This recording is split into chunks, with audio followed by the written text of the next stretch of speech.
মিনহা খলাকনাকুম ওয়া ফিহা নুঈদুকুম ওয়া মিনহা নুখরিজুকুম তারাতান উখরা। মাটি হইতে জন্ম নিলাম, মাটিতে মরণ। মাটি হইতে জন্ম নিলাম, মাটিতে মরণ। মাটি হইতে উঠতে হবে, রাখিও শরণ।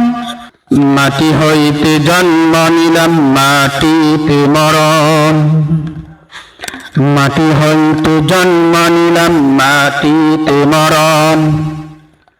মাটি হইতে উঠতে হবে, রাখিও শরণ।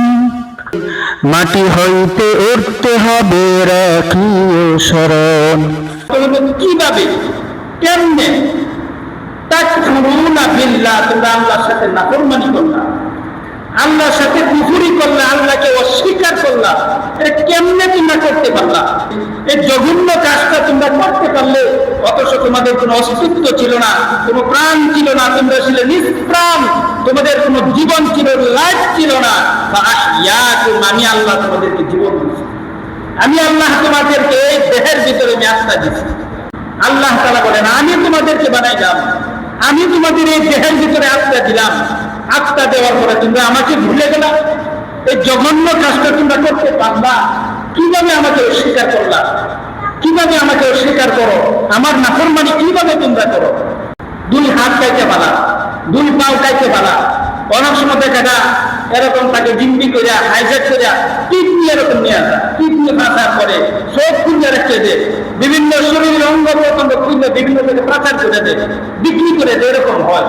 কিন্তু আল্লাহ তাআলা বলতেছেন, তোমার শরীরের প্রত্যেকটা অঙ্গ প্রত্যঙ্গ কোনো না কোনো ভাবে সে এরকম খুঁজে নিয়ে যেতে পারবে, কিন্তু তোমার আত্মা এই পৃথিবী থেকে নিতে হবে। এই আত্মা এই পৃথিবীতে কেউ নিতে পারবে না। এই আত্মা এটা এমন ভাবে তোমার দেহের মধ্যে, তোমার শরীরের মধ্যে এরকম ভাবে সেটিং করে দিচ্ছি, তোমার মাথা থেকে পায়ের আঙ্গুলের মাথা পর্যন্ত এই আত্মা পুরা গোটা শরীরের মধ্যে তোমার আছে। পুরা শরীরের মধ্যে এই আত্মা আছে, কোথাও কেউ খুঁজতে পারবে না। বিজ্ঞান বলেন, দুনিয়ার যত বড় দার্শনিক বলেন, যত বড় চিকিৎসকই বলেন, আর যত জ্ঞানী নীতি বলেন, শরীরের কোন অঙ্গ কোন জায়গায় আছে, কিভাবে সেটিং করতে হবে, কোন অঙ্গটা নষ্ট হলে কিভাবে পরিবর্তন করতে হবে, সবকিছু বলতে পারবে। কিন্তু আত্মা কোথায় আছে আজও আজ পর্যন্ত কোন বিজ্ঞান দুনিয়ার পৃথিবীর কোন মানুষ বলতে পারে না। আজরাইল ফেরেশতা কিন্তু একদিন তোমাদের আত্মা নিয়ে আসবে, এই রূহ তোমাদের দেহ থেকে বের করে নিয়ে আসবে। তার মানে আত্মা বলতে একটা কিছু আছে যেটা আজরাইল ফেরেশতা নিয়ে আসা, কিন্তু পৃথিবীর মানুষ খুঁজে পাইছে না। আজও এই আত্মা খুঁজে পায় না। অনেক নাস্তিক আছে, মুরতাদ আছে, এরকম আমরা আল্লাহ মানি না। অনেক কেন মানো না? যারে দেখি না তারে মানি না। একবার এক শিক্ষক উনি ওনার ক্লাসের মধ্যে বলতেছে, আল্লাহ বলতে কিছু নেই, আমরা যা দেখি না তা মানি না, আল্লাহ বলতে কিছু নেই। তো এই ক্লাসের মধ্যে এক মুসলিম ছাত্র আসলো। অনেক সময় দেখবেন ক্লাসের মধ্যে দু একটা বড় চালাক থাকে, অনেক চালাক থাকে।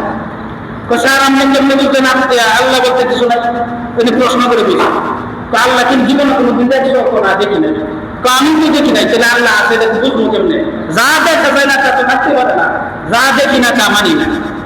তো ওই চালাক ছাত্র স্যারের প্রশ্ন করে, স্যার আপনি কি জীবিত না মৃত?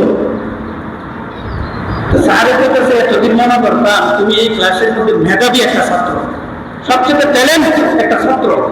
আজকে তোমার প্রশ্নের দ্বারা বুঝা যায় তোমার মতো বোকা এই ক্লাসের মধ্যে বুঝার কেউ। তো কেন আমি বোকা বুঝার কেউ? তো তুমি কি দেখো না আমি দেখতে না? হ্যাঁ আমি তো দেখতে আছি, আপনার তো দেখতে আমি দেখতেছি, কিন্তু আপনি আমার বলেন আপনি দেখতে না, তো আমি দেখা। তো আমি ভিতরে কি রুম আছে? তো আছে। আমার জীবনে আজ পর্যন্ত রুহুটার কালার কিরকম, এই আত্মার রং কিরকম, এটা দেখতে সাইজ কিরকম, আজ পর্যন্ত আমি দেখি নাই। আপনি রুহুটা বের করে, আত্মাটা বের করে টেবিলের উপরে রাখেন, আপনিও দেখেন, আমরাও দেখি। তার বোকা রুহু কি দেখা যায় নাকি? আপনি তো বললেন কিছুক্ষণ আগে যা দেখি না তা মানি না, তার মানে কি আপনার যে ভিতর রুহ আছে মানেন না? মানি তো। রুহ না থাকলে হাত পাও চলবে নাকি? তো রুহ থাকলে যদি হাত পাও চলে, সামান্য একটা আত্মা যদি না দেখা যায়, আমার আল্লাহ এত বড় স্রষ্টা, এই দুনিয়ার জন্ম সত্য দিয়ে আপনি দেখবেন, এটা কিভাবে আপনি ভাববেন? এটা কি সম্ভব?